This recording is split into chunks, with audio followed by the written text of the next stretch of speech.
শিক্ষার্থীরা, তোমাদের কাছে ক্লাসে স্বাগতম। আমাদের আজকের ক্লাসটি হচ্ছে গতি বিষয়ক গাণিতিক সমস্যার সমাধান নিয়ে।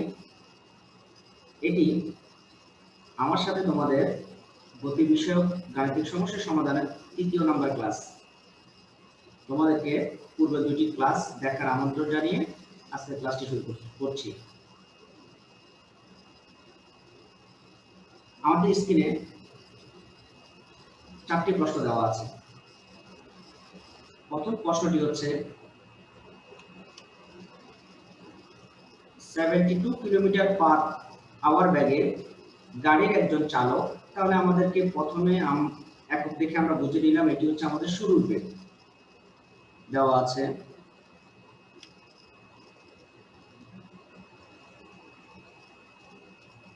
আদি বেগ u is equal to 72 kilometre per hour. শিক্ষার্থীরা, আমরা জানি কিভাবে কিলোমিটার পার আওয়ারকে মিটার পার সেকেন্ডে নিতে হয়। 72 ইন্টু 1000 ডিভাইডেড বাই 3600। আমরা জানি 1 ঘন্টার সময় 3600, কিলোমিটারকে মিটার নিয়ে গেলে 1000 দিয়ে গুণ করতে হয়। আমরা যদি ক্যালকুলেশন করি এখানে, তাহলে আমরা পাচ্ছি 20, অর্থাৎ 20 ms ইনভার্স 1।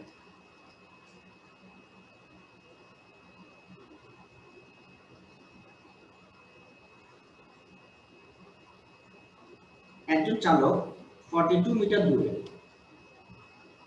মিটার দেখে বুঝতে পেরেছি এটি দূরত্ব s is equal to 42 metre.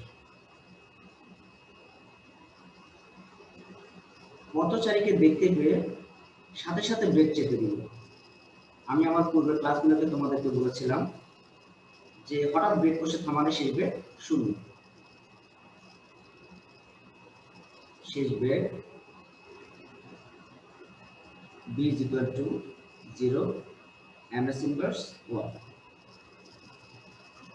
এতে গাড়িটি পথচারীর 2 মিটার সামনে এসে থেমে গেল। তাহলে মোট দূরত্বটা কত? আমাদের বলেছে যে একটি চালক 42 মিটার দূরে একজন পথচারীকে দেখতে পেয়ে হঠাৎ ব্রেক কষে থামিয়ে দিল। তাহলে পথচারীটি ছিল গাড়ির 42 মিটার সামনে। এখন গাড়িটি থেমে গেছে পথচারীর 2 মিটার পূর্বে। তাহলে আমাদের মূলত দূরত্ব হচ্ছে 42 বিয়োগ 2 is equal to 40 মিটার। এখন আমাদেরকে বের করতে বলেছে গাড়িটির ত্বরণ কত ছিল। ত্বরণ a is equal what। এখন শিক্ষার্থীরা, আমরা তো জানি গতি সমীকরণ 4টি। তার মধ্যে আমাদের এই ইনফরমেশন গুলোর মধ্যে কোনো জায়গায় চলক, সময় চলকটি নেই। তাহলে আমাদের গতি সমীকরণের মধ্যে 4টি সমীকরণের 3টি সমীকরণে সময় চলকটি আছে। তাহলে 3টি সমীকরণ যদি আমরা বাদ দিই, তাহলে আমাদের একটা সমীকরণ থাকে, সেটি হচ্ছে, আমরা জানি b square is equal to u square plus 2ax। এখন আমাদের শেষ বেগটা 0, আদি বেগ দেওয়া আছে 20 হোল স্কয়ার প্লাস 2, এর মান আমরা বের করব। s এর মান হচ্ছে আমাদের 24, বা a সমান 400 ডিভাইডেড বাই 80। এখন আমরা যদি ক্যালকুলেশন করি, -5 ms ইনভার্স। তাহলে শিক্ষার্থীরা, এটি আমাদের নির্ণয় ফলাফল যে গাড়িটির ত্বরণ ছিল -5 ms ইনভার্স 2। এখন আমরা যদি আমাদের পরবর্তী কোশ্চেনে যাই,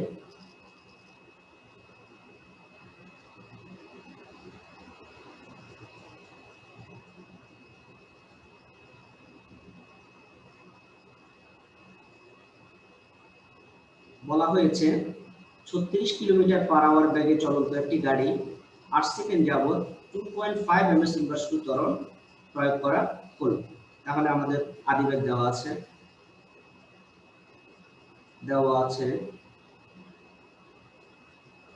আদি বেগ u is equal to 36 kilometre per hour. আমরা যদি এটাকে যদি মিটার পার সেকেন্ডে যদি ট্রান্সফার করি 36 ইনটু 1000 ডিভাইড 3600, 1 ঘন্টা সমান 3600 সেকেন্ড। তাহলে আমরা পাবো 10 ms ইনভার্স 1।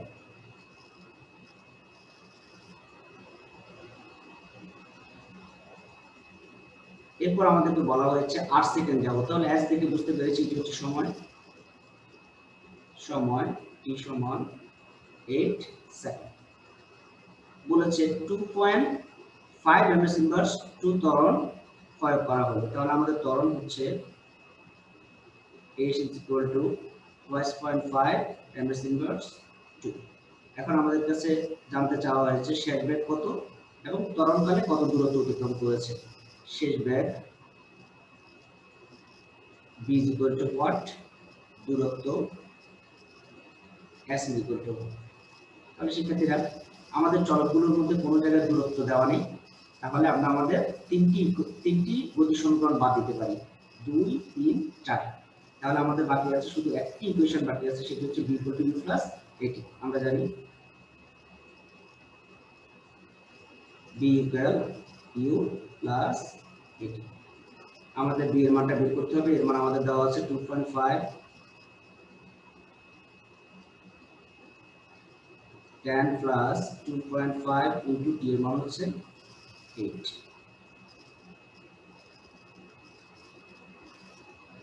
আমরা যদি ক্যালকুলেশন করি 2.5 ইনটু 8 20 = 30 ms ইনভার্স। আমরা আমাদের একটি চলক পেয়ে গেছি, আমাদের শেষ বেগ হচ্ছে 30 ms ইনভার্স 1। এখন আমরা যদি দূরত্ব বের করি, দূরত্ব বের করার জন্য আমাদের অনেকগুলো ইকুয়েশন আছে, b² = us² + 2as সবগুলো মানে দেওয়া আছে। s = ut + half atx এটি দিয়েও আমরা করতে পারি। এখন আমরা যদি b² = us² + 2as দিয়ে করি, আমরা জানি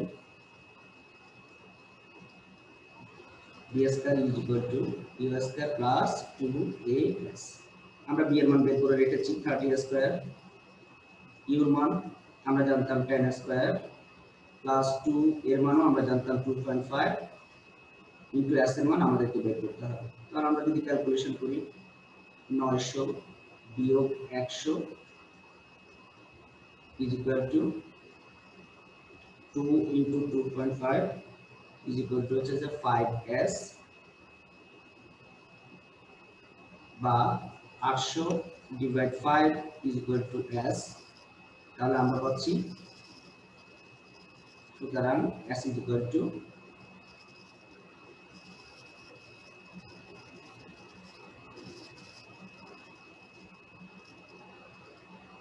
160 মিটার। তাহলে শিক্ষার্থীরা আমাদের নির্ণয় ফলাফল হচ্ছে দূরত্ব 160 মিটার এবং শেষ বেগ হচ্ছে 30 ms ইনভার্স 1। এটি হচ্ছে আমাদের নির্ণয় ফলাফল। এখন যদি আমরা আমাদের পরবর্তী প্রশ্নে যাই, আমরা যদি আমাদের পরবর্তী কোশ্চেন অর্থাৎ 14 নম্বরে যাই, তাহলে আমাদের এখানে প্রশ্নের মধ্যে বলা আছে দুটি গাড়ি 4 ms ইনভার্স 1 ও 7 ms ইনভার্স 1 ব্যাগ নিয়ে একটি প্রতিযোগিতা শুরু করলো এবং তাদের ত্বরণ যথাক্রমে 0.5 ও 0.4। তাহলে আমরা লিখেছি প্রথম গাড়ির আদিবেগ u1 = 4 ms ইনভার্স 1, প্রথম গাড়ির ত্বরণ দেওয়া আছে 0.5 ms ইনভার্স 2, দ্বিতীয় গাড়ির আদিবেগ u2 = 7 ms ইনভার্স 1 এবং দ্বিতীয় গাড়ির ত্বরণ a2 = 0.4 ms ইনভার্স 2। বলেছে গাড়ি দুটি একই সময়ে শেষ প্রান্তে পৌঁছায়। তাহলে দূরত্ব সমান s, সময় সময় t = what।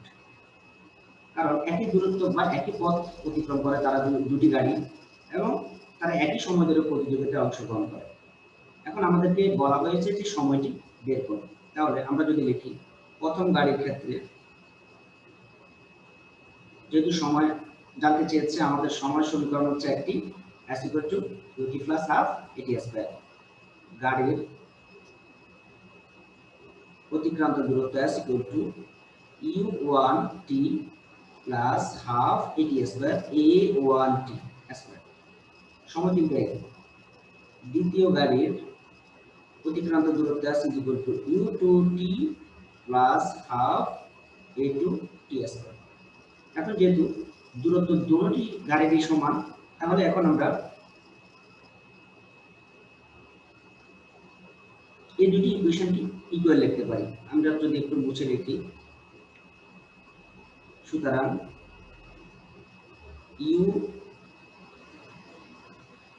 u1t plus half of a1t square is equal to u2t plus half a2t square। এখন আমরা যদি মানগুলো ইনপুট করি, 4t plus half 0.5 t square is equal to 70 plus half 0.4 t square। আমরা যদি পক্ষান্তর করি তাহলে আমরা পাবো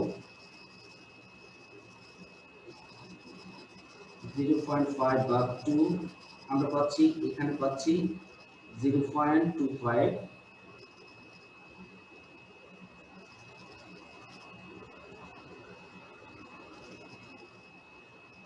টি স্কয়ার বিয়োগ, আমরা যদি পাশেরটাকে ক্যালকুলেশন করি 0.4 কে 2 দ্বারা ভাগ করলে আমরা পাচ্ছি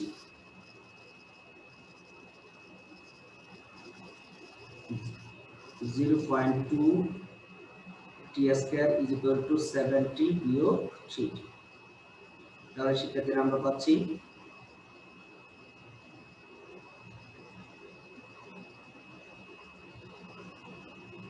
0.05 টি স্কয়ার ইজ ইকুয়াল টু 40। আমরা যদি একটা টি ক্যান্সেল করি তাহলে আমরা পাচ্ছি T is equal to 4 divided by 0.05। তাহলে আমরা পাচ্ছি সুতরাং টি সমান 80 সেকেন্ড, অর্থাৎ 1 মিনিট 20 সেকেন্ড। 1 minute 20 second.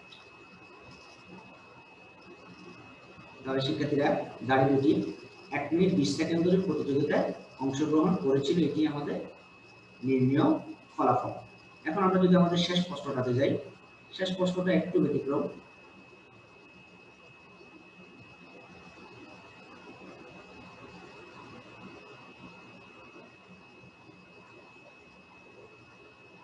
এটি হচ্ছে নিক্ষিপ্ত বস্তু।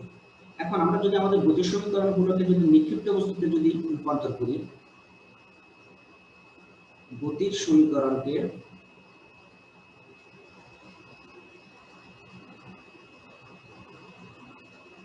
নিক্ষিপ্ত বস্তুর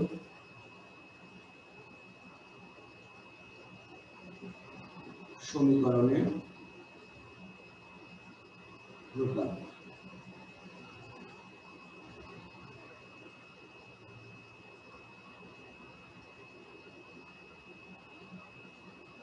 আমি যদি এটি তোমাদেরকে একটু জানানোর চেষ্টা করি, আমরা নিক্ষিপ্ত বস্তুর ক্ষেত্রে শেষ বেগ 0। 1 নম্বর ইনফরমেশন হচ্ছে শেষ বেগ 0, এবং আমাদের ত্বরণটি হয়ে যাবে অভিকর্ষজ ত্বরণ।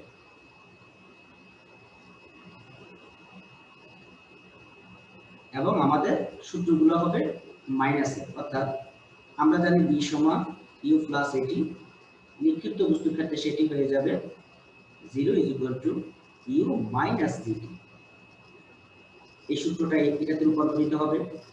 আমরা জানতাম s equal to b plus u divided by 2 into t।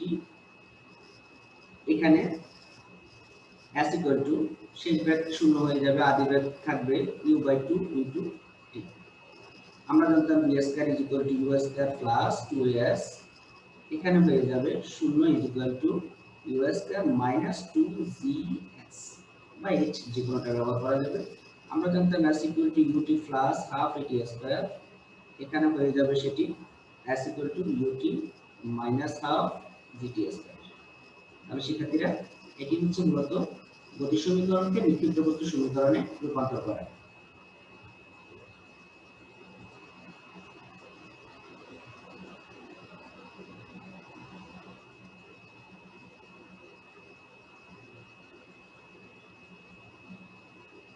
এখন আমরা যদি আমাদের শেষ প্রশ্নটার মধ্যে যাই, বলা হয়েছে একটি বস্তুকে জি এর অর্ধেকের ব্যাগে, তাহলে আদিবেগ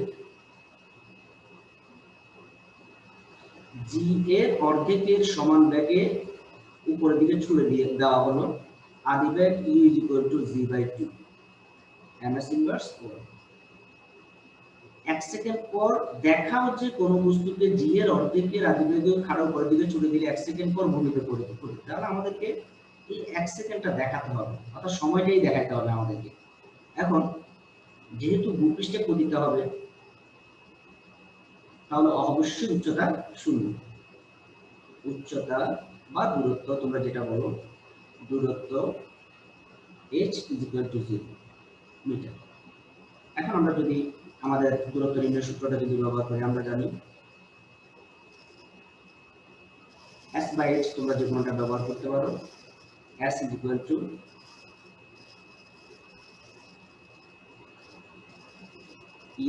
½ gt²। এখন আমাদের s/h = যে কোনটাই আমরা লিখতে পারি 0, u এর মান হচ্ছে g/2, t এর মান আমরা বের করব -½ gt²। আমরা যদি পক্ষান্তর করি তাহলে আমরা পাচ্ছি gt²/2 = gt/, আমাদের g/2 ক্যান্সেল, t² = t, আমরা যদি একটা t কেটে ফেলি t = 1 সেকেন্ড দেখানো হলো সহজ। তাহলে শিক্ষার্থীরা আমরা দেখালাম যে বস্তুটি 1 সেকেন্ড পর ভূমিতে পতিত হবে। শিক্ষার্থীরা তোমরা গতি সমীকরণের সাথে পরন্ত বস্তু এবং নিক্ষিপ্ত বস্তুর সূত্রগুলোকে কিভাবে রূপান্তর করা যায় সেটি ভালো করে খেয়াল করবে। তোমরা বাসায় বেশি বেশি প্র্যাকটিস করবে। ভালো থাকবে, আল্লাহ হাফেজ। এবং আমি গতি সমীকরণের বা গতি বিষয়ক গাণিতিক সমস্যার যে পরবর্তী ক্লাসগুলো নিব সেগুলো তোমাদেরকে দেখার আমন্ত্রণ জানালাম। আল্লাহ হাফেজ।